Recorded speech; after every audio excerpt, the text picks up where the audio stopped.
네 아빠도 죽었는데 내가 왜 너를 거둬야 하니? 나가! 겨울밤 대문이 쾅 닫혔습니다.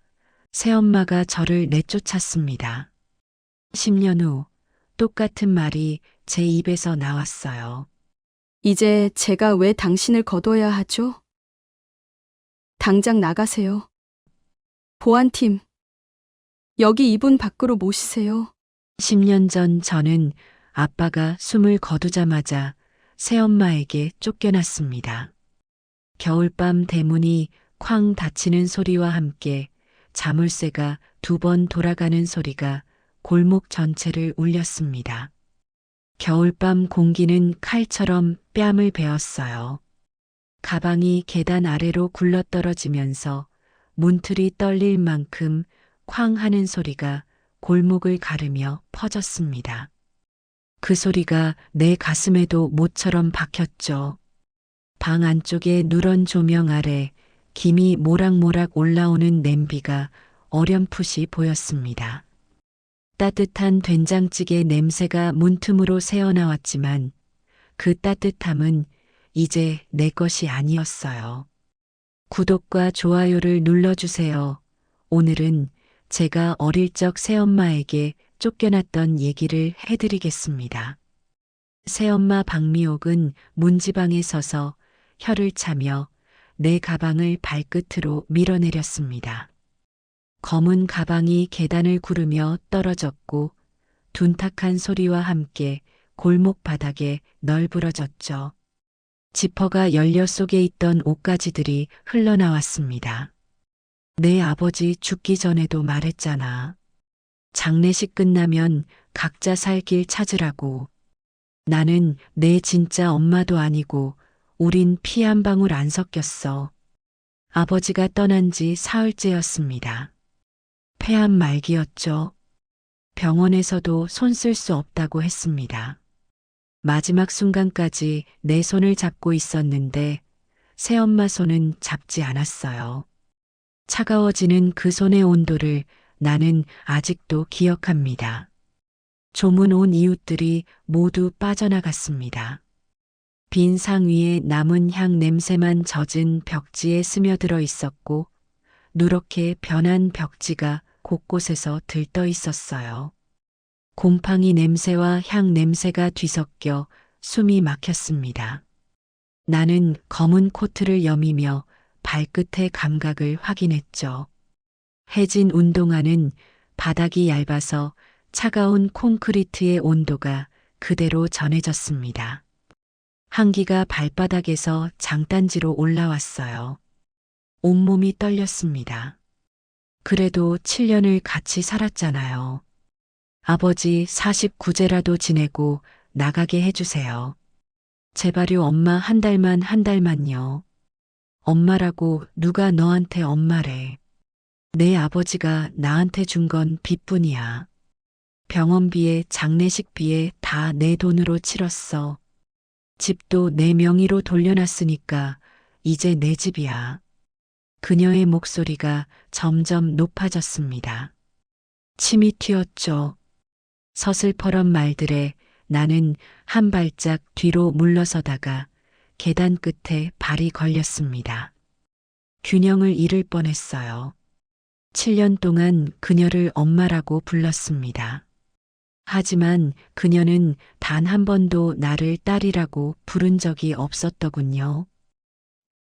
야! 그게 내 이름이었습니다. 박미옥이 집 안으로 들어가더니 봉투 하나를 던졌어요. 봉투가 내 발 앞에 떨어졌는데 10,000원짜리 5장이 들어 있었습니다. 이게 마지막이야. 내 아버지 유품도 다 정리할 거니까 가져갈 거 있으면 지금 말해. 아참 통장에 돈 있을 거라고 기대하지 마. 다 병원비로 나갔으니까. 아버지 사진이라도 주세요. 엄마 사진도요 제발요. 기다려. 그녀가 다시 들어가더니 액자 2개를 들고 나왔습니다. 아버지 사진과 친엄마 사진이었죠. 액자 모서리가 깨져 있었고 유리에 금이 가 있었습니다. 박미옥이 액자를 내 가방 위에 떨어뜨리고는 현관문을 닫으려고 했어요. 나는 급하게 물었습니다. 아버지가 마지막으로 뭐라고 하셨어요? 저한테 전할 말 없으셨어요. 미안하다고 했어. 너한테 아무것도 남겨주지 못해서. 그것뿐이야, 이제 가. 대문이 쾅 닫혔습니다. 자물쇠 돌아가는 소리가 2번 들렸죠. 철컥 철컥. 그 소리가 내 가슴에도 자물쇠를 거는 것 같았습니다. 울음이 올라왔어요. 목구멍이 뜨거워졌지만 울음은 체온을 올려주지 못한다는 것을 너무 잘 알았습니다. 울어봤자 더 추워질 뿐이었죠. 흩어진 옷가지를 주워 담았습니다. 액자를 조심스럽게 가방에 넣는데 깨진 유리 조각이 손가락을 베었어요. 피가 났습니다. 빨간 피가 하얀 눈 위에 떨어졌죠. 아버지, 저 이제 어떡해요? 17살에 어디로 가야 하나요? 왜 저를 혼자 두고 가셨어요? 골목 끝 가로등 아래 검은 고양이 한 마리가 나를 빤히 쳐다봤습니다. 노란 눈이 어둠 속에서 빛났어요. 고양이도 집이 있을 텐데 나는 갈 곳이 없었습니다. 고양이가 낮은 소리로 울었는데 마치 나를 위로하는 것 같았죠. 주머니를 뒤져봤습니다. 새엄마가 준 5만 원과 내가 가진 돈을 합쳐도 7만 원이 채 안 됐어요. 며칠 버틸 수 있을까? 시장 쪽 불빛이 어둠 속에 섬처럼 떠 있었습니다. 새벽 시장은 이 시간에도 불이 켜져 있었고 뜨거운 국물 냄새가 바람에 실려왔죠. 돼지국밥 냄새였습니다. 뱃속이 울렸어요. 배가 고팠습니다. 아니 추웠어요. 아니 둘 다였죠. 하지만 더 무서운 건 외로움이었습니다. 세상에 혼자 남겨진 기분이었어요. 걷다가 문득 뒤를 돌아봤습니다. 박미옥이 사는 집이 저 멀리 보였는데 아버지와 7년을 살았던 집이었죠. 창문에서 불빛이 새어나왔습니다. 따뜻한 불빛이었지만 그 따뜻함은 이제 영원히 내 것이 아니었어요. 골목 끝에 다다르자 바람이 더 세졌습니다. 귀 안쪽이 얼얼해질 만큼 차가운 공기였죠. 내 숨결처럼 금방 사라질 것 같은 내 존재가 무서웠어요. 이제부터는 도와주는 사람도 없습니다. 기댈 어른도 없었죠. 살아남기부터 시작해야 했습니다. 17살 겨울. 내 인생의 진짜 시작이었습니다. 누군가 지나가는 발소리가 들렸습니다. 취한 남자였어요. 비틀거리며 걸어오는 그를 보고 나는 벽에 몸을 붙이고 지나가기를 기다렸죠. 세상이 갑자기 넓고 무서워졌습니다. 시장이 가까워질수록 불빛이 밝아졌어요. 간판들이 번쩍거렸습니다. 24시간 돼지국밥, 해장국 전문, 순대국밥. 손가락에서 흐르던 피가 멈췄죠. 피가 얼어붙은 것 같았습니다. 아니, 내 마음이 얼어붙은 것 같았어요. 하지만 걸음은 멈출 수 없었습니다. 살아야 했으니까. 시장 끝 국밥집 굴뚝에서 김이 길게 뻗어 올라갔어요. 하얀 김이 까만 하늘로 사라지는데 김은 자유롭게 흩어지는데 나는 갈 곳이 없었죠. 간판에는 24시간이라고 적혀 있었습니다. 유리문 너머로 사람들이 보였어요. 따뜻해 보였습니다. 문 앞에서 한참을 망설였죠. 들어가면 뭔가 사 먹어야 할 것 같았습니다. 7만 원. 내가 가진 전부였어요. 한 끼에 8천 원. 10끼도 못 먹을 돈이었죠. 그때 문이 열렸습니다. 손님이 나오는 길이었어요. 따뜻한 공기가 훅 끼쳤고 뼈 끓는 냄새가 진했습니다. 나도 모르게 발이 안으로 들어갔죠. 플라스틱 의자에 몇몇 손님이 앉아 있었습니다. 택시 기사들인 것 같았어요. 담배 냄새와 술 냄새가 섞여 있었죠. 나는 구석 자리에 앉았습니다. 제일 어두운 자리였어요. 주인으로 보이는 중년 남자가 다가왔는데 앞치마에는 기름때가 잔뜩 묻어 있었습니다. 손은 거칠고 팔뚝은 굵었죠. 정만수라는 이름표가 가슴에 붙어 있었습니다. 뭐 줄까? 일반이 8,000원, 특이 10,000원이야. 그냥 좀 앉아 있어도 될까요? 돈은 있는데 지금은 배가 안 고파서요. 거짓말이었습니다. 배가 너무 고팠어요. 침이 고였죠. 하지만 돈을 아껴야 했습니다. 정만수는 나를 위아래로 훑어봤어요. 가방을 끌어안고 있는 내 모습을 봤고 액자가 삐져나온 가방을 봤습니다. 베인 손가락에 피 자국도 봤죠.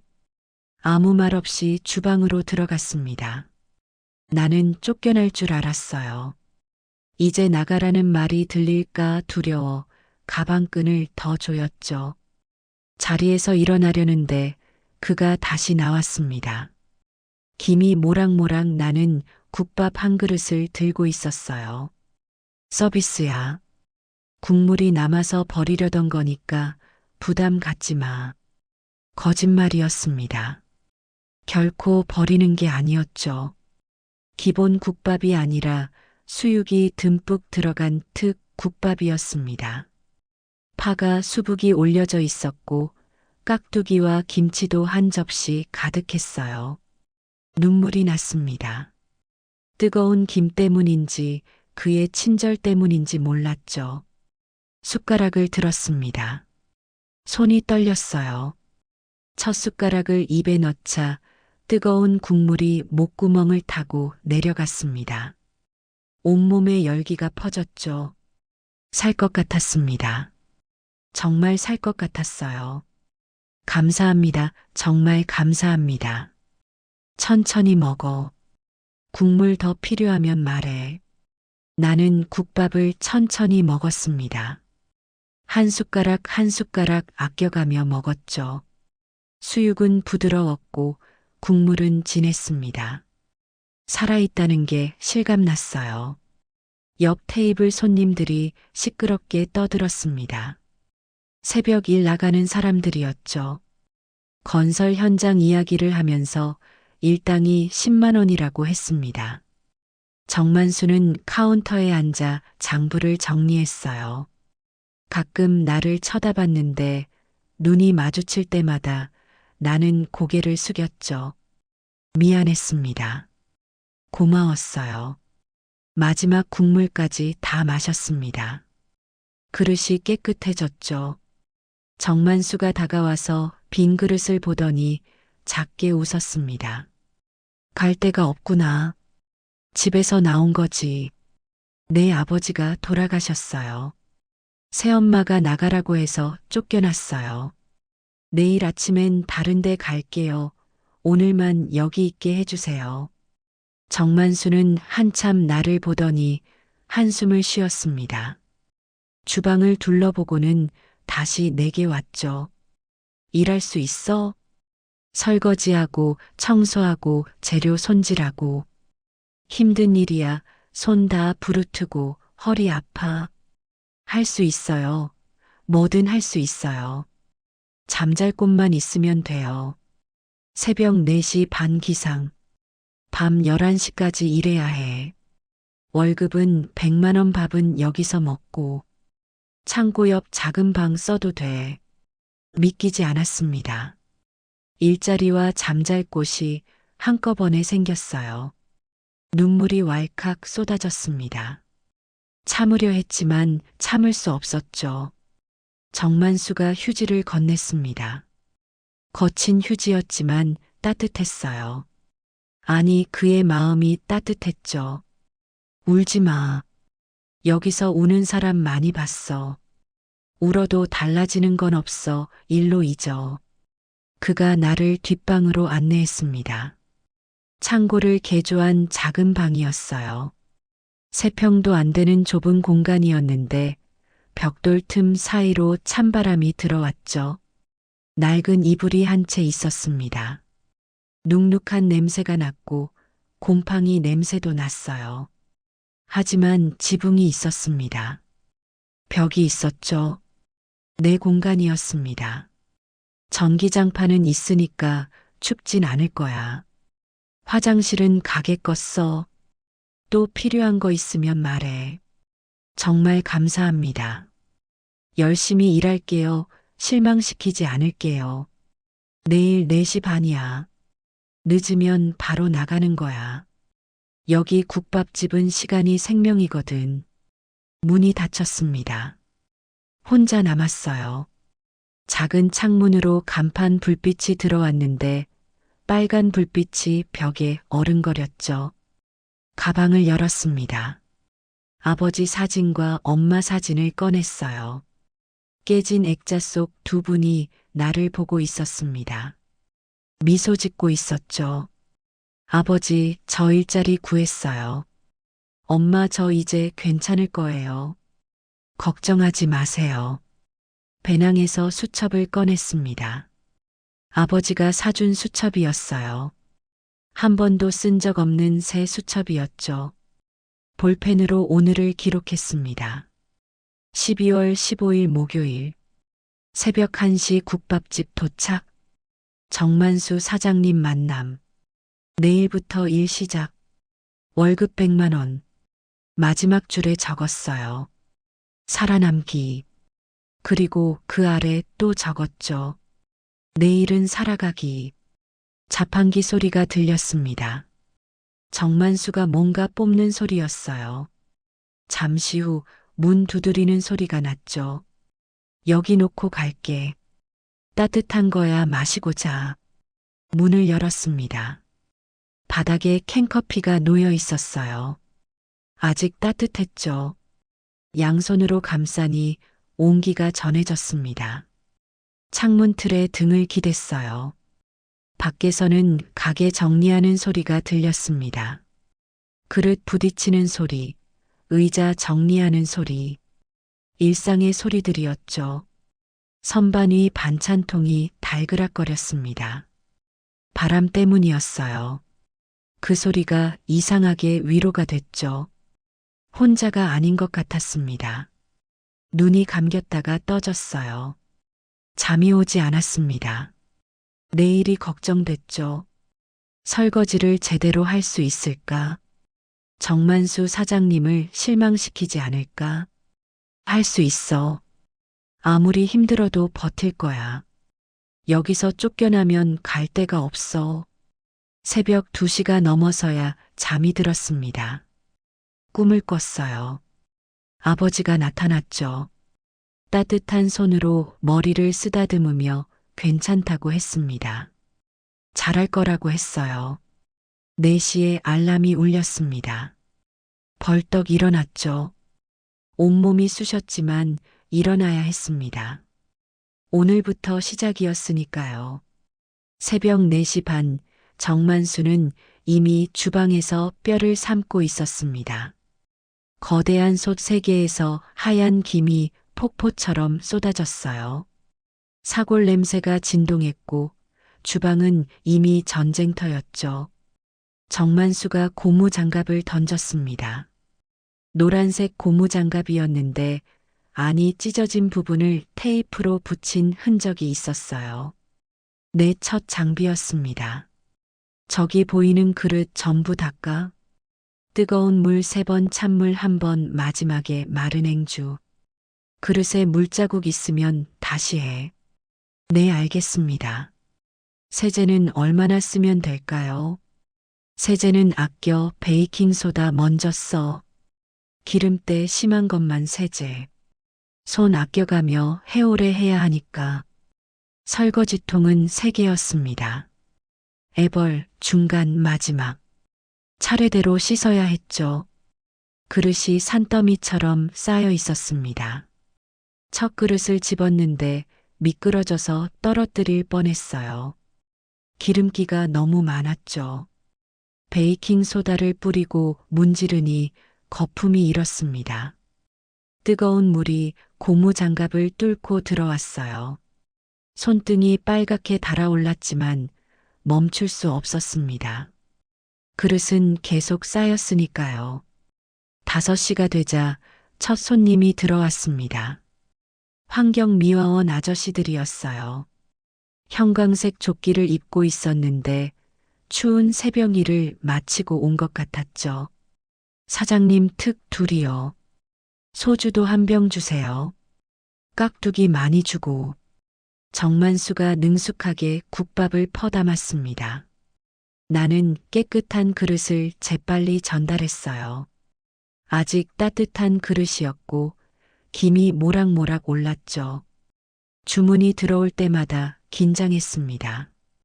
그릇이 모자라면 안 됐으니까요. 빨리 씻어야 했고 손이 점점 빨라졌습니다. 6시가 되자 본격적으로 손님이 몰렸어요. 공사장 인부들, 택시 기사들, 시장 상인들 모두 아침을 먹으러 왔죠. 그릇 빨리. 숟가락 젓가락도 모자라. 네, 지금 하고 있어요. 정신이 없었습니다. 그릇 씻고 닦고 정리하고 또 씻고 닦고 정리하고 끝이 없는 반복이었죠. 손목이 아팠습니다. 어깨가 결렸어요. 허리가 끊어질 것 같았고 손가락은 불에 데인 듯이 붉게 부풀어 있었죠. 하지만 쉴 수 없었습니다. 9시가 되어서야 잠깐 숨을 돌렸어요. 정만수가 국밥 한 그릇을 밀어줬습니다. 아침이었죠. 빨리 먹고 다시 시작해야 해. 점심 장사가 진짜거든. 국밥을 후루룩 들이켰습니다. 맛을 느낄 겨를도 없었어요. 그저 연료를 넣는 기분이었죠. 일어서려는데 다리가 후들거렸습니다. 벌써 4시간을 서 있었는데 앞으로 12시간이 더 남았어요. 막막했습니다. 손가락을 폈다 쥐었다 했는데 뻣뻣했죠. 고무 장갑을 벗어보니 손이 퉁퉁 불어 있었습니다. 하얗게 변해 있었어요. 첫날은 다 그래. 일주일만 버티면 적응돼. 못 버티면 그만두는 거고. 버틸 수 있어요. 아무리 힘들어도 할 거예요. 점심시간이 됐습니다. 벽시계가 땡 12시를 알렸죠. 줄이 골목 끝까지 이어졌고 김이 피어올라 앞이 보이지 않을 정도였습니다. 손님이 줄을 서서 기다렸어요. 빈자리가 나면 바로 차 있었죠. 그릇이 미친 듯이 쌓였습니다.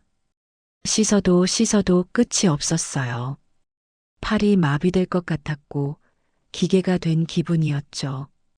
잔반을 버리는 일도 내 몫이었습니다. 남은 음식을 큰 통에 모았는데 음식물 쓰레기 냄새가 역했어요. 토할 것 같았습니다. 오후 3시 잠깐의 휴식. 다리가 풀려서 주저앉을 뻔했죠. 정만수가 의자를 가져다 줬습니다. 10분 쉬어. 저녁 장사 또 시작이야. 저녁이 진짜 전쟁이거든. 10분 동안 의자에 앉아 있었습니다. 천국이었어요. 앉아 있다는 게 이렇게 행복한 일인지 처음 알았죠. 주방 벽에 걸린 시계를 봤습니다. 오후 3시 10분. 아직 8시간이 남았어요. 정말 버틸 수 있을까? 일어섰습니다. 다시 고무 장갑을 꼈고 설거지통 앞에 섰죠. 그릇이 또 쌓여 있었습니다. 저녁 시간 술손님들이 몰려왔어요. 그릇뿐 아니라 소주잔 맥주잔도 산더미였습니다. 유리가 깨지지 않게 조심해야 했고 신경이 곤두섰죠. 밤 11시 마지막 손님이 나갔습니다. 정만수가 입구문을 닫고 간판 불을 껐어요. 하루가 끝났습니다. 수고했어. 첫날인데 잘했어. 내일도 이러니까 준비해. 내 내일 더 잘할게요. 뒷방으로 돌아왔습니다. 그대로 쓰러졌어요. 옷도 못 갈아입었고 전신이 젖은 걸레처럼 무거웠죠. 억지로 일어나 수첩을 꺼냈습니다. 오늘을 기록해야 했어요. 펜을 잡는 손이 떨렸고 글씨가 삐뚤빼뚤했죠. 12월 16일 금요일. 첫 출근. 새벽 4시 반부터 밤 11시까지. 설거지 약 500개. 손부름 허리 아픔. 하지만 버텼다. 그리고 관찰한 것들을 적었습니다. 아침 7시 피크, 점심 12시 피크, 저녁 6시 피크, 특 국밥이 제일 많이 나감. 회전율 1시간에 테이블당 3회전. 돈의 흐름이 보인다. 언제 바쁘고 언제 한가한지, 무엇이 잘 팔리고 무엇이 안 팔리는지, 정만수가 하루 매출을 계산하는 걸 흘끗 봤습니다. 대략 200만 원. 재료비 뺀다면 100만 원 이상 남을 것 같았어요. 작은 가게지만 돈은 컸죠. 기록을 마치고 누웠습니다. 온몸이 쑤셨어요. 내일 일어날 수 있을까 두려웠죠. 창밖에서 빗방울 떨어지는 소리가 들렸습니다. 똑똑똑. 일정한 리듬이었어요. 그 소리에 호흡을 맞췄죠. 할 수 있어. 내일은 오늘보다 나을 거야. 더 빨리 더 정확하게. 그러나 무너지지 않게.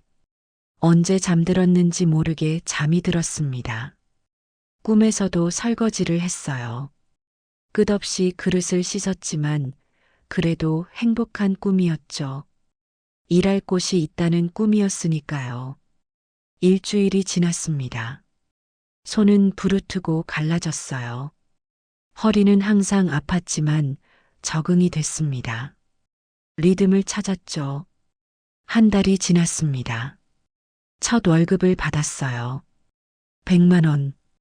현금으로 받았는데 돈을 세는 손이 떨렸죠. 정만수 사장님 정말 감사합니다. 이렇게 많이 주실 줄 몰랐어요.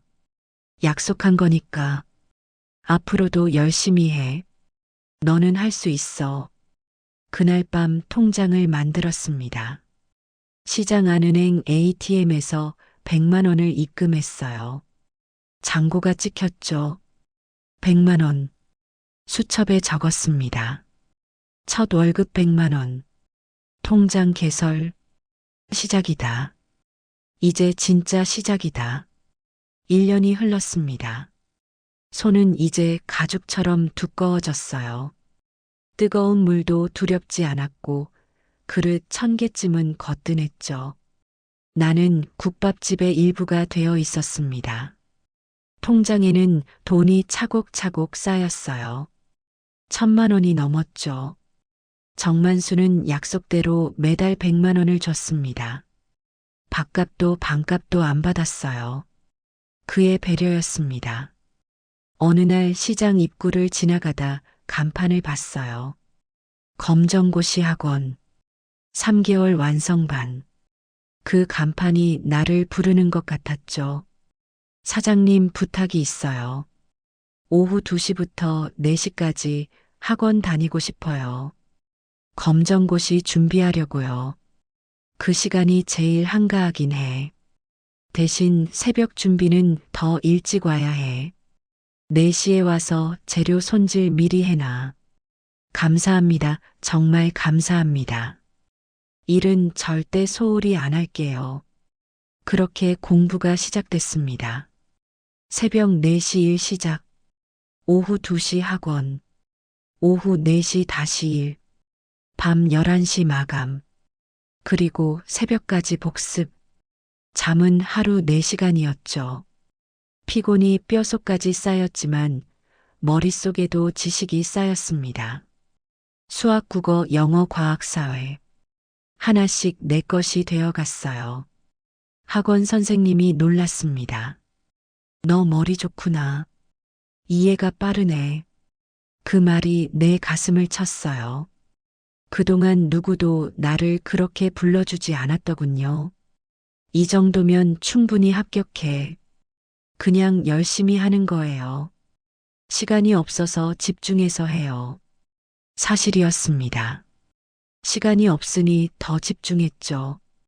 한번 들은 건 바로 외웠고 문제집은 쉬는 시간에 풀었습니다. 설거지하면서도 공식을 외웠어요. 3개월 후 시험장에 들어갔습니다. 떨렸죠. 손에 땀이 났지만 문제는 어렵지 않았어요. 차분히 하나씩 풀어나갔습니다. 한 달 후 결과가 나왔어요. 합격이었습니다. 검정고시 합격증을 받았는데 종이 한 장이었지만 무거웠죠. 내 노력의 무게였습니다. 정만수에게 달려가서 합격증을 보여줬어요. 그가 처음으로 크게 웃었습니다. 대단하네, 정말 대단해. 국물 한 그릇 특별히 더 줘야겠는데. 아니다, 오늘은 고기도 듬뿍 넣어줄게. 그가 정말로 고기를 산더미처럼 넣어줬습니다. 수육이 그릇 위로 솟아올랐죠. 특별한 날이었습니다. 내 인생의 전환점이었어요. 그날 밤 정만수가 말했습니다. 이제 뭐 할 거야? 대학 갈 거야. 공부 더 하고 싶어? 회계 공부하고 싶어요. 장사하는 법도 배우고 싶고요. 언젠가는 제 가게도 하고 싶어요. 좋은 생각이야. 회계학원 저기 2층에 있어. 수업료는 내가 도와줄게, 보너스라고 생각해. 눈물이 날 뻔했습니다. 그러나 참았어요. 이제 울 때가 아니라고 스스로 다잡았습니다. 더 큰 것을 준비할 때였어요. 회계학원에 등록했습니다. 야간반이었습니다. 저녁 장사 끝나고 2시간씩 수업을 들었어요. 피곤했지만 재미가 있었습니다. 분필 가루가 날리는 교실이 낯설었습니다. 칠판에 써지는 숫자들은 복잡해 보였지만 규칙이 있었어요. 하나씩 이해되기 시작했습니다. 장부를 볼 줄 알아야 합니다. 현금 흐름을 파악해야 합니다. 숫자는 거짓말하지 않습니다. 거짓말하는 건 언제나 사람입니다. 그 말이 가슴에 꽂혔습니다. 숫자는 거짓말하지 않는다는 문장을 내 수첩에 크게 적었어요. 별표도 3개 그었습니다. 수업이 끝나면 국밥집으로 돌아왔습니다. 정만수의 장부를 흘끔 봤어요. 이제 숫자가 읽혔습니다. 매출, 매입, 이익, 손실이 다 보였어요. 시장을 돌아다니며 관찰했습니다. 어떤 가게는 손님이 많고 어떤 가게는 텅 비어 있더군요. 그 차이가 뭘까 생각했어요. 위치가 좋은 가게, 메뉴가 단순한 가게, 회전율이 빠른 가게가 돈을 벌더라고요. 그러던 어느 날 깨달음이 왔습니다. 사람들이 나를 무시한다는 걸 느꼈어요. 어린 여자애, 설거지만 하는 애로 보더군요. 그래서 결심했습니다. 무시당하는 걸 이용하자고요. 못하는 척, 모르는 척 하기로 했습니다. 그게 내 무기가 될 수 있었어요. 너 요즘 달라졌어. 뭔가 보는 눈이 생겼어. 장사 배우고 싶다며. 그냥 보는 거예요. 아직 잘 모르겠어요. 사장님이 하시는 거 구경만 해요. 사실 거짓말이었습니다. 이미 많이 알고 있었어요. 원가 계산도 손익분기점도 계산할 수 있었습니다. 하지만 모르는 척 했습니다. 시장 상인들과 친해졌습니다. 정육점 아저씨, 야채가게 아줌마, 수산물 가게 사장 다들 나를 불쌍하게 봤어요. 그들의 동정 어린 눈빛이 오히려 나를 더 강하게 만들었습니다. 기록할 이유가 생겼으니까요. 아이고, 어린 것이 고생이 많네. 공부는 하니. 이런 데서 일만 하면 어떡해. 그냥 먹고 살려고요. 공부는 머리가 안 따라줘요. 설거지나 열심히 해야죠. 그들은 내 앞에서 편하게 이야기했습니다. 무언가 이야기, 손님 이야기, 장사 비법 이야기가 술술 흘러나왔어요. 저는 다 들었습니다. 그리고 다 수첩에 적었어요. 밤마다 정리했습니다. 시장의 돈 흐름, 계절별 매출 변화, 성공하는 가게의 비밀, 실패하는 가게의 이유를 쌓아 올렸어요. 패턴이 보이기 시작했습니다. 1년 반이 지났습니다. 회계 자격증을 땄습니다. 세무 공부도 했고 경영책도 읽었어요. 준비가 되어가고 있었어요. 정만수가 어느 날 제안했습니다. 동업하지 않을래? 2호점 내려고 하는데 너랑 같이 하면 좋을 것 같아. 저요, 제가 뭘 안다고요. 전 그냥 설거지만 할 수 있어요. 사장님이 하시는 거 도와드릴게요. 겸손하긴. 내가 얼마나 똑똑한지 내가 모를 것 같아. 천천히 생각해봐. 동업 제안은 좋은 기회였습니다. 하지만 아직은 때가 아니라고 생각했어요. 더 배워야 했고 더 준비해야 했습니다. 무엇보다 내 것을 만들 준비가 필요했어요. 그날 밤 수첩을 펼쳤습니다. 2년 동안의 기록이 빼곡했습니다. 매출 패턴, 손님 동선, 메뉴별 수익률, 입지별 매출 차이 모든 게 데이터로 쌓여 있었어요. 내 가게를 그려봤습니다. 작지만 효율적인 가게, 단순한 메뉴, 빠른 회전, 확실한 맛. 그게 내가 만들 가게였습니다. 2년이 지났습니다. 20살이 되었어요. 통장에는 2,500만 원이 모였어요. 정만수의 동업 제안을 정중히 거절한 뒤 저는 제 길을 찾기 시작했습니다. 시장 끝자락에 작은 가게가 나왔습니다. 보증금 1,000만 원, 월세 50만 원이었어요. 좁은 공간이었지만 위치는 나쁘지 않았습니다. 유동인구도 있었어요. 사장님, 저 독립하려고 해요. 그동안 정말 감사했어요. 제 가게를 해보고 싶어요. 알았어, 언젠간 그럴 줄 알았지. 필요한 거 있으면 말해. 국물 끓이는 법은 가르쳐 줄게. 정만수는 약속대로 비법을 알려줬습니다. 사골 고르는 법, 끓이는 시간, 양념 비율 아낌없이 가르쳐 줬어요. 가게 계약을 했습니다. 작은 국밥집이었습니다. 테이블 5개와 좌식방 하나, 주방은 겨우 2명이 들어갈 정도였어요.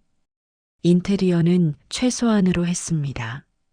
중고 주방 기구를 샀고 간판도 작게 만들었어요.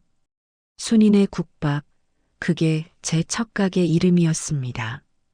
개업 첫날 손님이 없었습니다. 둘째 날도 마찬가지였어요. 일주일이 지나도 하루 10명이 채 안 왔습니다. 불안했어요. 왜 안 올까? 맛은 똑같은데 가격도 더 싼데 한 달이 지났습니다. 적자였어요. 월세도 겨우 냈고 재료비도 빠듯했습니다. 관찰하기 시작했습니다. 손님들의 동선을 지켜봤어요. 제 가게 앞을 그냥 지나쳤습니다. 왜 그럴까 생각하다가 간판이 안 보였다는 걸 알았어요. 간판을 크게 바꾸고 조명을 밝게 했습니다. 메뉴판을 밖에 세워두자 조금씩 손님이 늘었어요. 그래도 여전히 적자였습니다. 그때 한 남자가 나타났습니다. 김준호라고 했어요. 식당 컨설턴트라고 명함을 내밀었습니다. 사장님 젊으시네요. 장사가 잘 안 되죠. 제가 도와드릴게요. 무슨 도움이요? 돈 없어요. 컨설팅 비용 낼 돈 없어요. 돈은 나중에 받을게요. 성공하면 주면 돼요. 일단 같이 해봐요. 의심스러웠습니다. 하지만 절박했어요. 망하기 직전이었고 선택의 여지가 없었습니다. 김준호가 가게를 둘러보고 메뉴를 보더니 한숨을 쉬었습니다. 메뉴가 너무 많아요. 국밥 하나로 줄이세요. 그리고 24시간 하세요. 24시간이요. 혼자 못해요. 직원 쓸 돈도 없고요. 제가 도와드릴게요. 같이 해요. 동업으로. 수익 반반으로 나누죠. 동업이었습니다. 정만수도 제안했던 그 이야기였죠. 하지만 이번은 달랐습니다. 선택이 아니라 생존이었어요. 결국 계약서를 썼습니다. 김준호 50, 나 50. 펜이 종이를 긁는 소리가 이상하게 차갑게 들렸습니다. 그는 야간을, 저는 주간을 맡기로 했어요. 처음엔 좋았습니다. 손님이 늘었어요. 24시간 영업이 주요했습니다. 새벽 손님도 꽤 있었고 매출이 올랐습니다. 그런데 석 달째 되던 날 이상한 걸 발견했습니다. 장부가 맞지 않았어요. 현금이 부족했고 재고도 이상했습니다. 장부가 안 맞아요. 현금이 10만 원 부족해요. 재고도 이상해요. 내가 훔쳤다는 거야. 그냥 실수겠지. 의심하지 마. 그 후로도 계속됐습니다. 돈이 조금씩 사라졌어요. 10만 원, 20만 원, 30만 원, 특히 술이 많이 줄었습니다. 결국 CCTV를 몰래 설치했습니다. 새벽 3시 고요한 가게에서 금전함이 열리는 소리를 들었어요. 그 순간 제 가슴속도 함께 찢어지는 듯 아팠습니다. 김준호가 금전함을 열고 돈을 꺼내 주머니에 넣었어요. 친구들을 불러 공짜로 먹이고 술도 막 내줬습니다. 증거를 모았습니다. 일주일 동안 촬영했어요. 빼돌린 돈이 200만 원이 넘었습니다. 더는 참을 수 없었어요. 나가요. 다 알아요. CCTV 봤어요. 경찰 부르기 전에 나가요. 증거 있어. 계약서 봤어. 동업자야. 쫓아낼 수 없어. 막막했습니다. 계약서가 문제였어요. 법적으로 그를 바로 쫓아낼 수 없었습니다. 변호사 상담을 받았지만 소송에는 시간과 돈이 들었어요. 결국 합의했습니다. 제가 가게를 포기하는 조건이었습니다. 보증금도 포기했고 그는 가게를 가졌습니다. 저는 빈손으로 나왔어요. 다시 길거리에 섰습니다. 2년 전 그날처럼요. 하지만 달라진 게 있었습니다. 이번엔 울지 않았습니다. 분노도 잠시였어요. 곧 냉정해졌습니다. 실패에 이름을 붙였습니다. 첫 번째, 무리한 동업. 두 번째, 사람을 너무 믿음. 세 번째, 계약서를 제대로 안 봄. 이름을 붙이니 덜 무섭더군요. 객관적으로 볼 수 있었고 다시는 반복하지 않겠다고 다짐했습니다. 정만수를 찾아갔습니다. 그는 아무 말 없이 받아줬어요. 다시 설거지를 시작했습니다. 월급을 150만 원으로 올려줬어요. 실패는 누구나 해. 중요한 건 다시 일어서는 거야. 넌 할 수 있어. 알아요. 다시 할 거예요. 이번엔 혼자 할 거예요. 동업은 절대 안 해요. 6개월 동안 다시 돈을 모았습니다. 더 열심히 일했고 더 많이 관찰하며 더 꼼꼼히 기록했어요. 그리고 새로운 규칙을 만들었습니다. 수첩 첫 장에 크게 적었습니다. 첫째 핵심 결정은 혼자 한다. 둘째 사람을 쉽게 믿지 않는다. 셋째 계약서는 3번 읽는다. 넷째 욕심 부리지 않는다. 다섯째 실패하면 빨리 손절한다. 매일 아침 그 규칙을 읽었습니다. 외우다시피 했어요. 마음에 새겼고 제 경영 철학이 되었습니다. 넘어졌지만 일어섰습니다. 더 강해졌어요.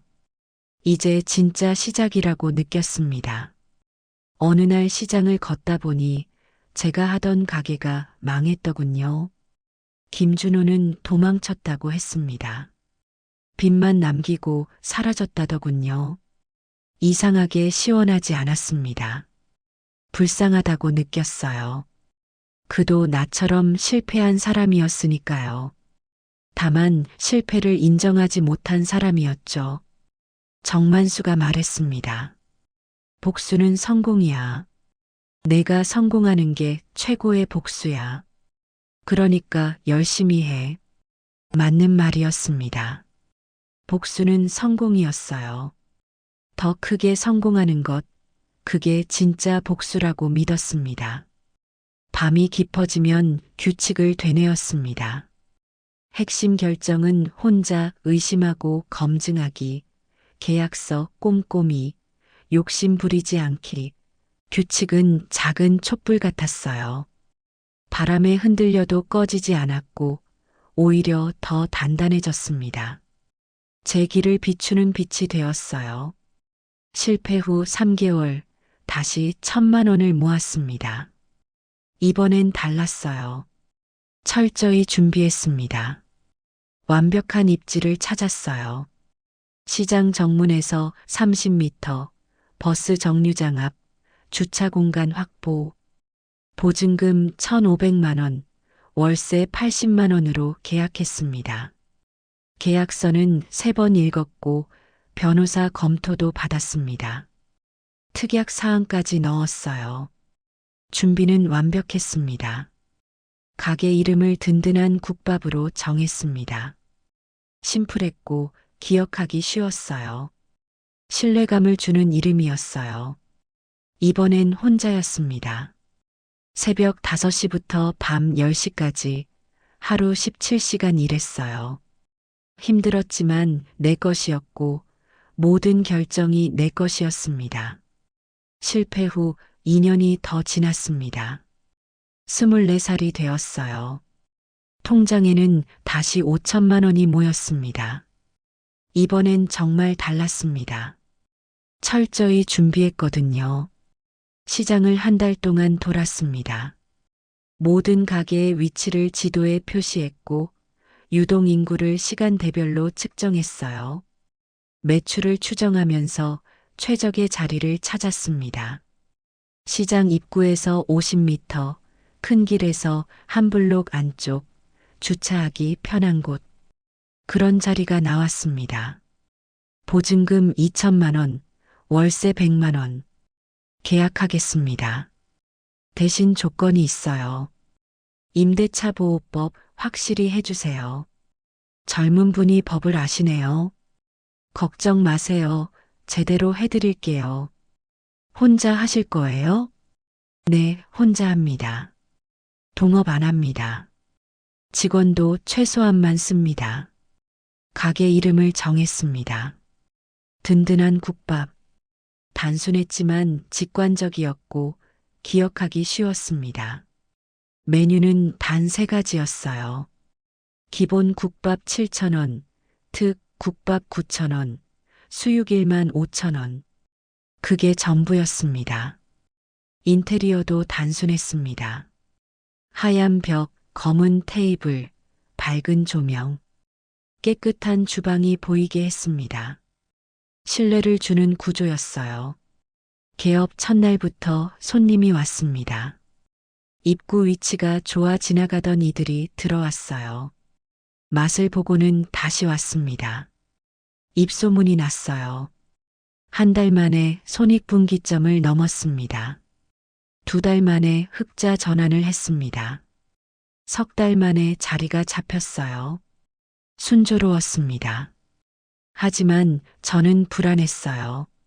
잘 될 때일수록 조심해야 했습니다. 방심하면 무너진다고 생각했어요. 그래서 더 겸손하려 했습니다. 새벽 5시에 기상했습니다. 재료 손질, 국물 끓이기, 청소. 6시 개점, 점심 피크 타임에는 쉴 새 없이 국밥을 퍼담았습니다. 계산하고 그릇 치우고 다시 손님을 받았어요. 밤 9시 마감 후 정리와 청소, 장부 정리, 재료 주문까지 마쳤습니다. 밤 11시에 퇴근했어요. 매일 같은 일상이었습니다. 하지만 지치지 않았습니다. 내 가게였으니까요. 내 이름으로 하는 장사였으니까요. 반년이 지났습니다. 단골이 생겼습니다. 택시기사 박씨, 환경미화원 김씨, 공사장 인부 이씨. 다들 아침마다 왔습니다. 사장님 젊은데 요리 잘하네. 어디서 배웠어요? 맛이 정말 깊어요. 그냥 열심히 끓인 거예요. 정성껏 하면 맛이 나오더라고요. 앞으로도 잘 부탁드려요. 일부러 나이를 숨기지 않았습니다. 젊은 여자 사장, 그게 화제가 됐습니다. 호기심에 오는 사람도 있었어요.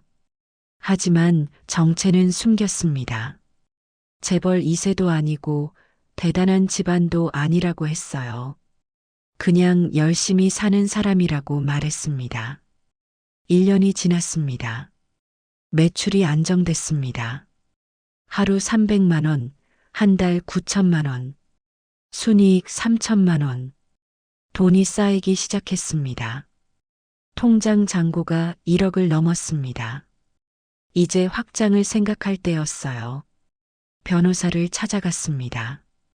법인 설립을 의뢰했습니다. 주식회사 든든. 자본금 5천만 원, 대표이사는 저였습니다. 나이가 어리신데 법인까지 만드시네요. 큰 그림이 있으신가 봐요. 그냥 하나씩 해보는 거예요. 욕심은 없어요. 차근차근 할 거예요. 거짓말이었습니다. 큰 그림이 있었습니다. 100개 점포, 그게 목표였으니까요. 하지만 말하지 않았습니다. 2호점을 준비했습니다. 같은 시장 반대편 1호점과 500m 거리. 경쟁하지 않고 시너지가 나는 위치였어요. 직원을 뽑았습니다. 주방 아주머니 1명, 홀 아르바이트 1명. 최소 인원이었습니다.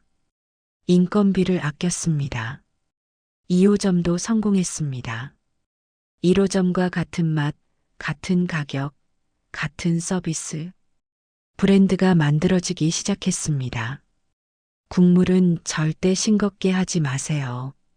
고기는 아끼지 마세요. 손님이 만족하면 또 와요. 네, 알겠습니다, 사장님. 그런데 사장님, 너무 많이 주는 거 아니에요? 남기는 손님도 많던데요. 괜찮아요. 푸짐하다는 인상이 중요해요. 그게 우리 브랜드예요. 3호점, 4호점, 5호점. 6개월마다 하나씩 열었습니다. 같은 도시 안에서만 멀리 가지 않았습니다. 관리가 가능한 거리였어요. 2년이 지났습니다. 10개 점포가 됐습니다. 월 매출 10억, 직원 50명. 중견기업이 되었어요. 하지만 여전히 조용했습니다. 언론에 나서지 않았습니다. 인터뷰도 거절했어요. 소리 없이 컸습니다. 시장 사람들은 몰랐습니다. 제가 든든한 국밥의 대표인 줄, 다들 그냥 작은 가게 사장인 줄 알았습니다. 정만수만 알고 있었습니다. 대단하구나. 10개라니 정말 대단해. 언제 말할 거야, 사람들한테? 아직이에요. 더 커야 해요. 100개가 목표예요. 100개? 그게 가능해? 너무 큰 거 아니야? 가능해요. 3년 안에 할 거예요. 지켜봐 주세요. 시장을 걸으며 생각했습니다. 10년 전 쫓겨났던 그날. 그때는 아무것도 없었습니다. 이제는 다릅니다. 10개의 가게가 있고 50명의 직원이 있고 든든한 회사가 있습니다. 하지만 아직도 숨겼습니다. 정체를 드러낼 때가 아니었습니다. 더 커야 했습니다. 더 단단해져야 했습니다. 그때 드러내도 늦지 않았습니다. 조금만 더 크면 그때 모든 걸 보여줄 거라 다짐했습니다. 밤이 깊었습니다. 사무실에 혼자 앉아 있었습니다. 10개 점포의 매출표를 봤습니다. 숫자들이 춤을 추는 것 같았어요. 아름다운 숫자들이었습니다. 창밖을 보니 도시의 불빛이 반짝였습니다. 그 불빛 속 어딘가에 제 가게들이 있었습니다. 제가 만든 가게들이었어요. 3년 후 점포는 87개가 되었습니다. 전국으로 퍼졌습니다. 대도시는 물론이고 중소도시까지 든든한 국밥 간판이 걸렸습니다. 본사 건물도 샀습니다. 시내 중심가 8층 건물, 1층은 플래그십 매장, 나머지는 사무실, 옥상에는 직원들을 위한 정원까지 만들었습니다. 직원 수는 500명이 넘었고 연 매출은 1200억을 기록했어요. 업계 1위가 되었습니다.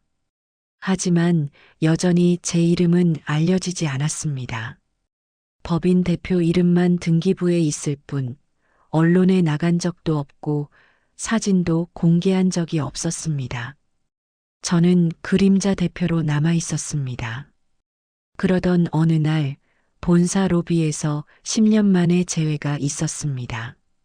박미옥이 왔습니다. 저는 27살 든든 그룹의 대표였습니다. 전국 87개 지점, 직원 500명, 연 매출 1200억, 8층 건물 전체가 우리 것이었고 1층 플래그십 매장에서는 늘 국밥 냄새가 피어올랐습니다. 그날은 화요일 점심시간이 가까워지고 있었습니다.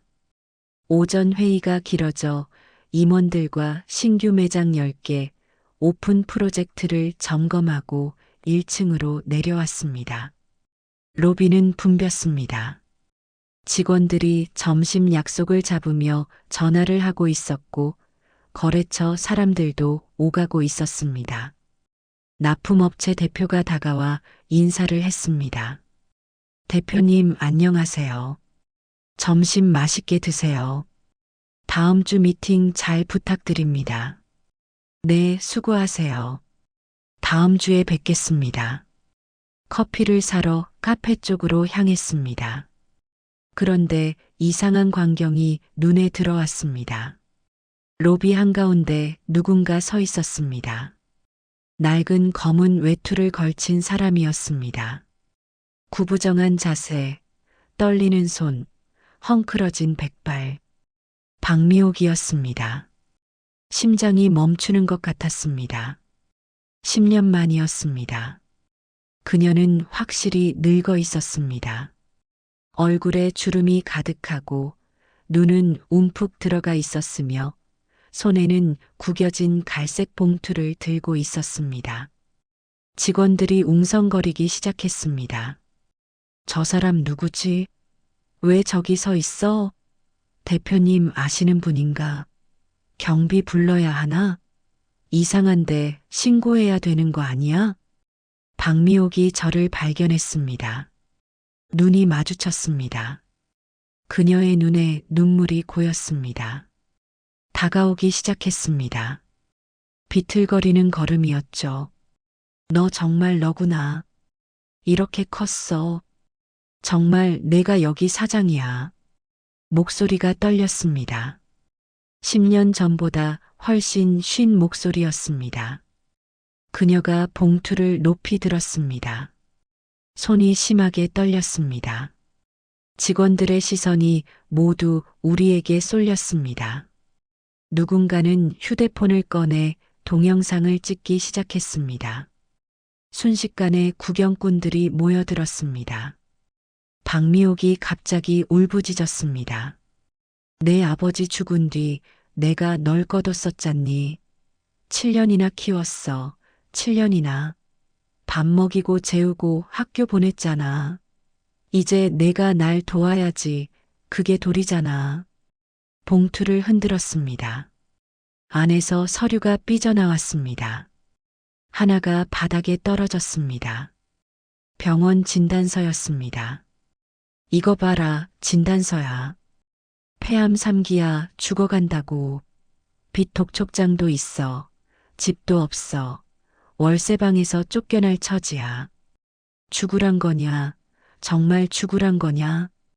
봉투를 거꾸로 들었습니다. 서류들이 와르르 쏟아졌습니다. 로비 대리석 바닥에 흩어졌습니다. 하얀 종이들이 여기저기 널브러졌습니다. 병원 진단서, 항암치료 견적서 5천만 원, 사채 독촉장, 신용카드 연체 고지서, 월세 체납 통지서, 전기요금 미납 고지서까지. 직원들이 숨을 죽였습니다. 손님들도 멈춰섰습니다. 로비 전체가 우리를 주시했습니다. 카페 직원도 커피 만들기를 멈췄습니다. 10년 전과는 완전히 달랐습니다. 그때는 아무도 없는 골목이었습니다.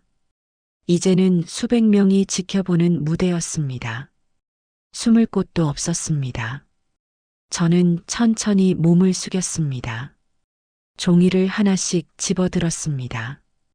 폐암 진단서를 펼쳐봤습니다. 3기 맞았습니다. 치료비 견적서를 봤습니다. 5천만 원, 항암제 비용까지 하면 더 들 것 같았습니다. 사채 독촉장도 확인했습니다. 이자가 원금을 넘어서 있었습니다. 하나씩 꼼꼼히 읽었습니다. 시간은 멈춘 것 같았습니다. 모두가 숨죽이고 지켜봤습니다. 박미옥도 기대에 찬 눈으로 바라봤습니다. 다 읽었습니다. 서류를 정리했습니다. 가지런히 모았습니다. 서류 묶음의 모서리를 엄지로 눌렀습니다. 종이가 숨을 죽였습니다. 그리고 찢었습니다. 첫 장을 찢는 소리가 로비에 울렸습니다. 박미옥의 얼굴이 하얗게 질렸습니다. 뭐 하는 거야? 그게 내 전부야. 제발 그러지 마. 계속 찢었습니다. 진단서를 찍고 독촉장을 찍고 견적서를 찢었습니다. 모든 서류를 찢었습니다. 종이 조각이 바닥에 떨어졌습니다. 하얀 눈처럼 흩날렸습니다. 박미옥이 절규했습니다. 바닥에 주저앉아 종이 조각을 주우려 했습니다. 떨리는 손으로 하나씩 집었습니다. 제발 도와줘. 죽고 싶지 않아. 정말 아무것도 없어. 너밖에 없어. 저는 일어섰습니다. 그녀를 내려다봤습니다. 10년 전 그날이 생생하게 떠올랐습니다. 차가운 겨울밤, 쾅 닫힌 대문, 절망의 순간. 당신이 10년 전에 말했죠. 내 아버지도 죽었는데 내가 왜 널 거둬야 하니 나가. 그 말 기억하시죠? 17살 겨울밤 저를 내쫓으면서 한 말. 박미옥이 고개를 들었습니다. 눈물로 범벅이 된 얼굴이었습니다. 그땐 달랐어. 화가 나서 그랬어. 미안해. 정말 미안해. 오늘은 제가 말할 차례예요. 내 회사에서 내가 왜 당신을 거둬야 하죠? 이제 나가세요. 다시는 오지 마세요. 로비 전체가 숨을 죽였습니다. 정적이 흘렀습니다. 벽시계의 초침 소리만 들렸습니다. 똑딱, 똑딱. 그 소리가 심장 뛰는 소리처럼 크게 들렸습니다. 박미옥이 무릎을 꿇었습니다. 대리석 바닥에 이마를 대고 엎드렸습니다. 늙은 몸이 부들부들 떨렸습니다. 제발 한 번만, 정말 죽어가고 있어. 병원에서 6개월밖에 안 남았대. 너밖에 없어. 정말 너밖에 없어. 그녀가 제 발목을 잡으려 했습니다. 저는 한 발짝 뒤로 물러섰습니다. 구두 뒤꿈치가 딱 소리를 냈습니다. 그 소리에 박미옥이 움찔했어요. 용서해줘. 그때 내가 미쳤었어. 내 아버지 원망에 눈이 멀었어. 너한테 죄가 없는데 널 내쫓았어. 직원들이 수군거렸습니다. 대표님을 내쫓았다고? 그럼 대표님이 혼자 이 모든 걸 대단하시다. 정말. 저 사람이 나쁜 사람이네. 박미옥이 더 크게 울부짖었습니다. 다들 들어봐요. 내가 이 애를 7년 키웠어요. 학교도 보내고 밥도 먹였어요. 은혜를 모르면 안 되잖아요. 한 직원이 나섰습니다. 비서실의 김 과장이었습니다. 그만하세요. 대표님이 불편해하십니다. 자리를 떠주시죠. 닥쳐, 넌 뭔데? 내가 이 애 키운 사람이야. 엄마나 다름없어. 엄마를 버리는 게 말이 돼? 엄마라고요. 제 목소리가 차갑게 울렸습니다. 로비가 다시 조용해졌습니다. 당신은 단 한 번도 날 딸이라고 부른 적 없어요. 야! 그게 제 이름이었죠. 7년 동안 단 한 번도 엄마 소리를 들은 적 없어요. 그건 내가 서툴러서. 진짜 엄마가 아니니까. 하지만 키웠잖아. 밥은 줬잖아.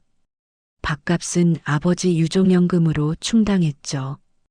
학비는 아버지 보험금으로 냈고요. 당신이 쓴 돈은 없었어요.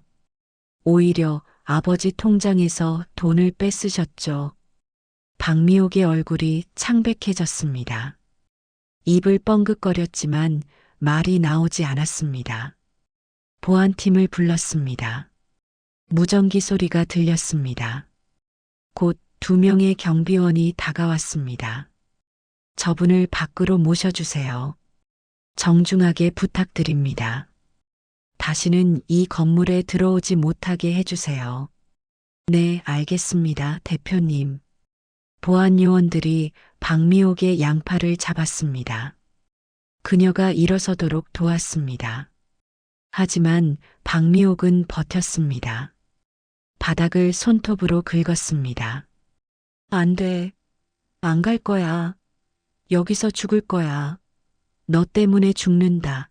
다 너 때문이야. 끌려가면서도 계속 소리쳤습니다.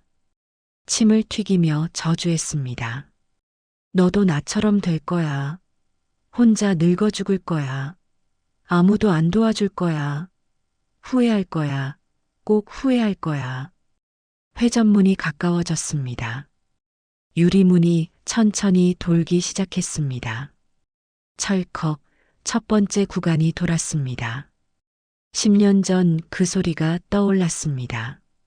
대문이 닫히던 소리, 자물쇠가 돌아가던 소리, 똑같은 철컥 소리였습니다. 철컥 두 번째 구간이 돌았습니다. 박미옥이 밖으로 나갔습니다. 유리문 너머로 그녀의 모습이 보였습니다. 주저앉아 울고 있었습니다. 하지만 이번엔 달랐습니다. 쫓겨나는 사람이 바뀌었고 문을 닫는 사람이 바뀌었습니다. 10년이 모든 걸 뒤집은 순간이었어요. 직원 한 명이 조용히 박수를 치기 시작했습니다. 신입사원인 것 같았습니다. 곧 다른 직원도 따라 쳤습니다. 박수 소리가 점점 커졌습니다. 로비 전체에 박수 소리가 울렸습니다. 거래처 사람들도, 카페 직원들도, 경비원들도 함께 박수를 쳤습니다. 저는 손을 들어 멈추게 했습니다. 박수가 멎었습니다. 다시 조용해졌습니다. 여러분, 제 목소리를 높였습니다. 모두가 저를 보았습니다. 이 일은 사적인 문제입니다. 하지만 한 가지는 분명합니다. 우리가 어떤 선택을 하느냐에 따라 미래가 바뀝니다.